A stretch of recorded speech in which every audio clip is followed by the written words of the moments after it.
Trump's newly appointed press secretary, Karoline Leavitt, stepped up to the podium, facing a packed room full of eager reporters at the White House press briefing. The air was thick with anticipation, journalists poised with open laptops and rolling cameras, all waiting, ready to challenge, to dissect, to frame the narrative in their own way. Karoline knew this wasn't going to be just a routine briefing. No, this was a setup.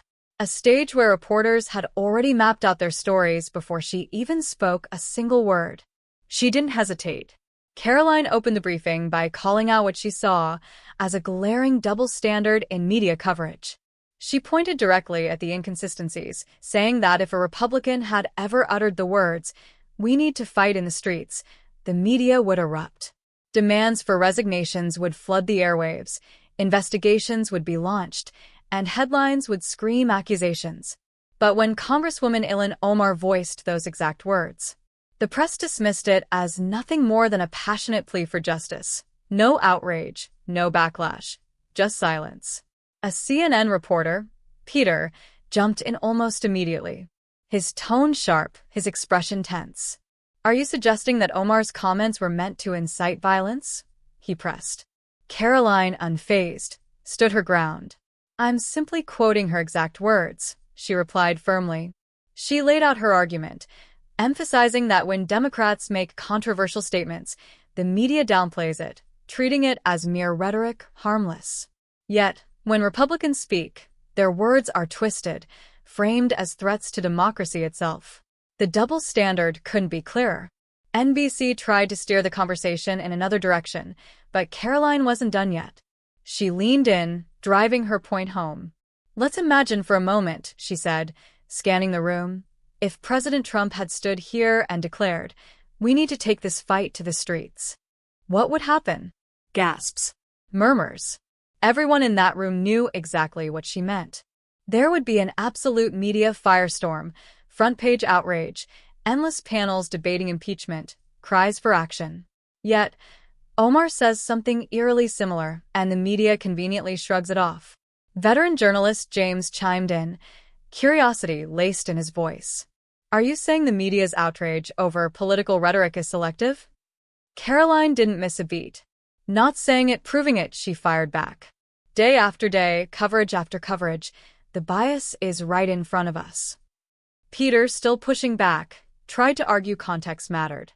He claimed Omar's words shouldn't be taken at face value. "Oh, really?" Karoline shot back. "Because when President Trump said, 'Peacefully and patriotically make your voices heard,' you all conveniently ignored the context. Instead, you twisted his words into something entirely different, used them as a weapon against him.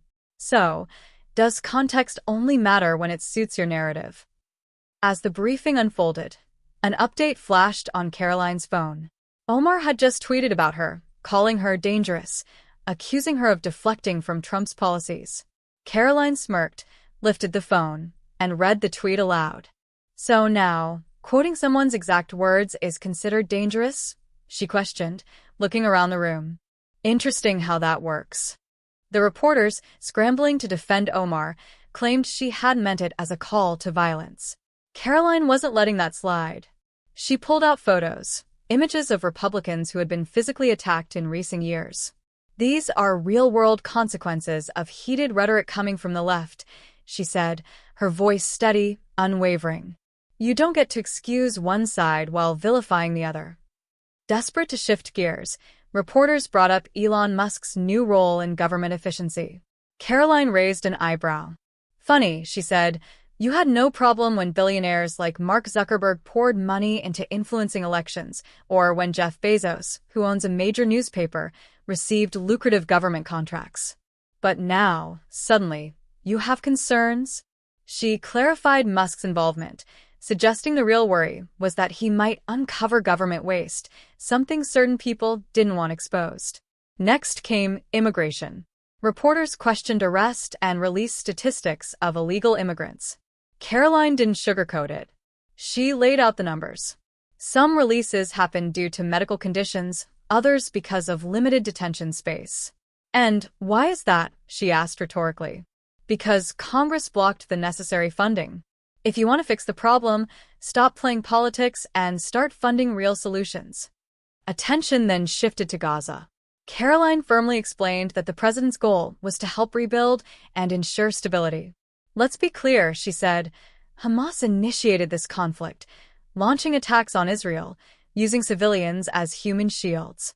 The U.S. isn't forcing Palestinians out, but we won't stand by and let Hamas regain control. Near the end, a CNN reporter accused Karoline of implying that illegal immigrants didn't deserve humane treatment. Quote my exact words, she challenged, crossing her arms. Silence. He couldn't, because she never said that. Instead, she pulled up her actual statement, which addressed immigration as a national security crisis worsened by previous policies. Yet again, she said, shaking her head, you twist words to fit your narrative. Suddenly, breaking news. Omar was appearing live on a morning show, slamming Karoline, claiming her words were metaphorical. Karoline listened for a moment, then turned to the reporters. Let's go to the tape, she said, playing Omar's exact statement. What part of "we might actually see somebody get killed, we have to fight this in the streets" sounds metaphorical to you? Reporters, now visibly uncomfortable, tried to move on. Karoline wasn't having it. She held up side-by-side headlines, how Trump's remarks were covered versus how Omar's were handled. This is the double standard, she declared. This is the problem. As the briefing wrapped up, one final question was thrown at her. Wasn't the Trump administration fostering division? Karoline sighed, then looked directly at them. No, she said. The real division comes from those who have spent years telling Americans their values are outdated, that their beliefs are dangerous. The real fear here isn't Trump, it's that the media is losing control over public opinion. With that, she glanced at the time, gathered her papers, and without another word, calmly walked away, leaving the reporters calling after her, scrambling for one last question. If you enjoyed this, don't forget to subscribe to our channel for more stories.